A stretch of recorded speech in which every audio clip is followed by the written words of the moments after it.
सफलतापूर्वक काम डॉक्टर मनोज यादव जी कर रहे हैं। और हमारे पत्रकार बंधु भी बार बार हम लोगों से पूछते थे कि आप लोग केवल पत्रकार वार्ता ही करते रहोगे, जन समस्याओं को लेकर के कोई आंदोलन करोगे, कब करोगे, कैसे करोगे? आप समाजवादी पार्टी इन सब प्रश्नों का उत्तर दे रही है। हम लोग अपने राष्ट्रीय अध्यक्ष, देश के सबसे युवा ऊर्जावान, जन समस्याओं के लेकर के सारे देश में दलित, पिछड़े, कमजोर, बेबस, लाचार, किसान, मजदूर, छोटे व्यापारियों की आवाज बनने वाले माननीय अखिलेश यादव जी के नेतृत्व में सत्ता पक्ष के खिलाफ लोकतंत्र में प्रतिपक्ष की ये जिम्मेदारी होती है कि अगर सत्ता पक्ष में बैठे हुए लोग कोई अच्छा कार्य कर रहे हैं तो विपक्ष सकारात्मक भूमिका निभाते हुए उसका समर्थन करता है। पर वो जन समस्याओं से मुंह मोड़ रहे हैं, अपनी जिम्मेदारियों से भाग रहे हैं। प्रचंड बहुमत होने के बावजूद भी आज देश के क्षेत्रफल में सबसे बड़े राज्य मध्य प्रदेश में छात्र परेशान क्यों है, मजदूर परेशान क्यों है, किसान अपने को अपमानित और बेसहारा क्यों महसूस कर रहा है, गरीब क्यों गरीब होता जा रहा है, अमीर लगातार क्यों अमीर होते जा रहे हैं? ये आर्थिक असंतुलन देश के लिए ठीक नहीं है। आज सारे देश में सबसे ज्यादा जन समस्याओं का अंबार मध्य प्रदेश की धरती पर लगा हुआ है। उसके लिए मित्रों कहीं ना कहीं हम आप लोग दोषी हैं।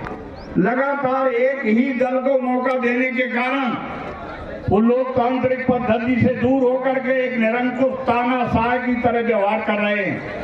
विगत में स्वर्गीय मुलायम सिंह यादव जी उत्तर प्रदेश के मुख्यमंत्री रहे।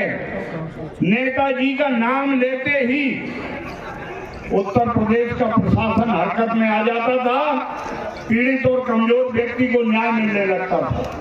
आज तो सत्ता में बैठे बैठे बड़े बड़े नेताओं के फोन और पत्र भी किसी पीड़ित, कमजोर और बेबस, लाचार व्यक्ति के मन में आशा और विश्वास का संचार करने में पूरी तरह से विफल साबित हुई।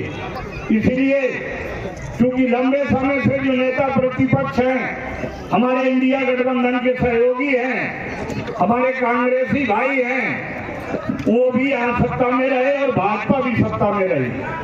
उन्होंने विपक्ष की जो सकारात्मक भूमिका होनी चाहिए उसको बहुत अच्छे ढंग से नहीं निभाया, पर देर आए दुरुस्त आए, आज वो भी संघर्ष कर रहे। और मध्य प्रदेश समाजवादी विचारधारा की समर्थक भूमि रही है। यहाँ से बड़े बड़े समाजवादी विचारधारा से जुड़े हुए चिंतक और महापुरुष निकल करके गए। यहाँ के लोग सीधे हैं, सच्चे हैं, अच्छे हैं, ईमानदार हैं। और मुझे यहाँ का बहुत अच्छी तरह से अनुभव है। जब मैं मंत्री था तो मैं मध्य प्रदेश का प्रभारी था।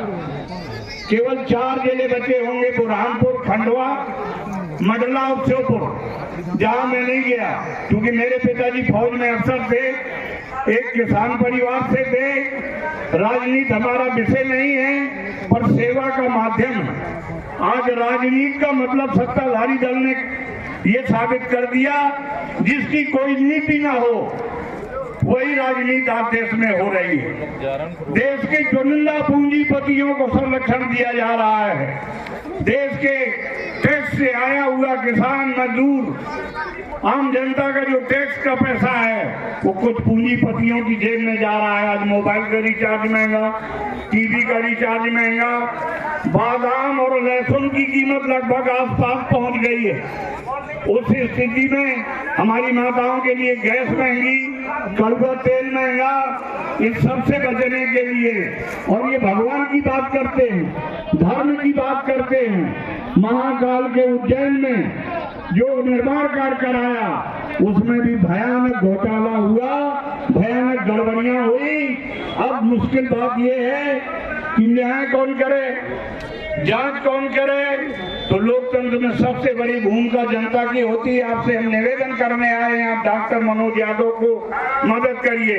ये आपका बेटा है, ये किसान परिवार से निकल करके आया है, ये राजनीति में पैसा कमाने के लिए नहीं आया है, ये आपकी सेवा करने के लिए आया है। और ये भी बड़ी खुशी की बात है कि सारी दुनिया बदल रही है, हमारा मध्य प्रदेश भी बदल रहा है। वीरांगना का हम लोग स्वागत करते हैं जो दलित परिवार में पैदा हुई, अपनी बेटी के और अपने परिवार के 3 सदस्यों को उन्होंने खोया, लेकिन हिम्मत नहीं हारी, अपने स्वाभिमान और सम्मान से सौदा नहीं किया।